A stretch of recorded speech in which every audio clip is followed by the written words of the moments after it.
જય માતાજી દર્શક મિત્રો, આજે આપણે બનાવવા જઈ રહ્યા છીએ એવું સ્નેક જે તમે હરતા ફરતા પણ ખાઈ શકો છો। જેમ તમે ચણા અને ખારી સિંગ ખાવ છો એની બદલે જો તમે આ ખાશો ને તો એટલું સરસ કેલ્શિયમ પણ મળશે, હાડકાં મજબૂત થશે, ખૂબ જ સારા ફાયદા છે। તો ચાલો એને બનાવવા માટેની રીત જોઈ લઈએ। એને બનાવવા માટે કડાઈમાં 1 કપ મેં મખાના લીધા છે। મખાનામાંથી ખૂબ જ સારા પ્રમાણમાં કેલ્શિયમ મળતું હોય છે, તો એને આપણે આવી રીતે 2 મિનિટ સુધી સરસ શેકી લેવાના છે। તો સરસ 2 મિનિટ સુધી તમારે શેકી લેશો ને એટલે સરસ ક્રિસ્પી થઈ જશે। એમાં રહેલો બધો ભેજ આપણે કાઢી દેવાનો છે। હવે બરાબર શેકાઈ જાય પછી આપણે લગભગ 1.5 થી 2 ટેબલસ્પૂન જેટલા તલ લઈ લેવાના છે અને એને પણ આપણે શેકી લેવાના છે। તો લગભગ 2 મિનિટ સુધી આપણે તલને એકદમ ધીમા ગેસ ફ્લેમ પર જ આપણે મખાના અને તલને બંનેને આપણે શેકવાના છે। તો તલમાંથી પણ ઘણા બધા ફાયદા આપણને મળતા હોય છે અને તલમાંથી આપણને ભરપૂર પ્રમાણમાં એવું કેલ્શિયમ મળતું હોય છે, તો એ પણ આપણે એડ કરીશું।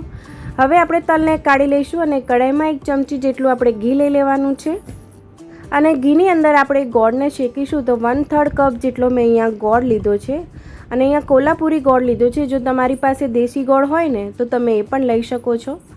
હવે આપણે ગોળને સરસ એવો શેકી લેવાનો છે અને આ ટાઈમે આપણે ગેસની ફ્લેમ એકદમ ધીમી જ રાખવાની છે। તો ગેસના બબલ્સ આવી જાય એટલે આપણે એક વાટકીમાં પાણી લઈને ચેક કરી લેવાનું કે આપણું જે શેકીએ છીએ ગોળ એ કઠણ થયો છે કે નહીં, એ આપણે ચેક કરતું રહેવાનું છે। તો જો તમને મારો વિડીયો ગમ્યો હોય તો લાઈક, શેર અને સબસ્ક્રાઈબ કરજો।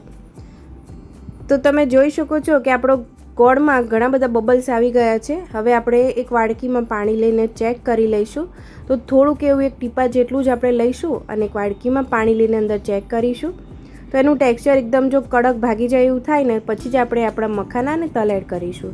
તો તમે જોઈ શકો છો કે હજી પણ થોડુંક સ્ટ્રેચ થાય છે આપણો ગોળ, એટલે આપણે હજી શેકાવા દઈશું 1 મિનિટ જેટલો અને તમારો ગોળનો કલર બદલાઈ જાય એટલે આપણે 1 ચપટી જેટલો સોડા નાખવાનો છે।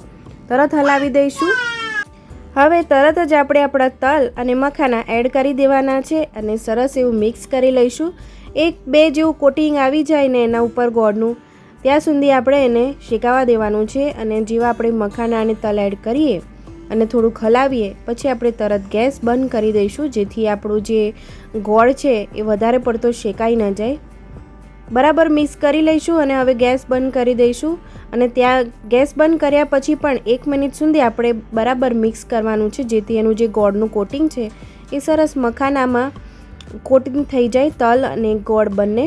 તમે જોઈ શકો છો કે આપણું મિક્સ થઈ ગયું છે અને મખાના ઉપર ગોળનું કોટિંગ પણ આવી ગયું છે। એક થાળીમાં આપણે કાઢી લેવાનું છે અને અત્યારે આપણા મખાના ખૂબ જ ગરમ છે, તેથી આપણે એને થોડીક વાર લગભગ 2 મિનિટ સુધી એને ઠંડા થવા દેવાના છે અને ચપ્પાની મદદથી થોડાક પોળા કરી લઈશું, જેથી જલ્દી ઠંડા થઈ જાય।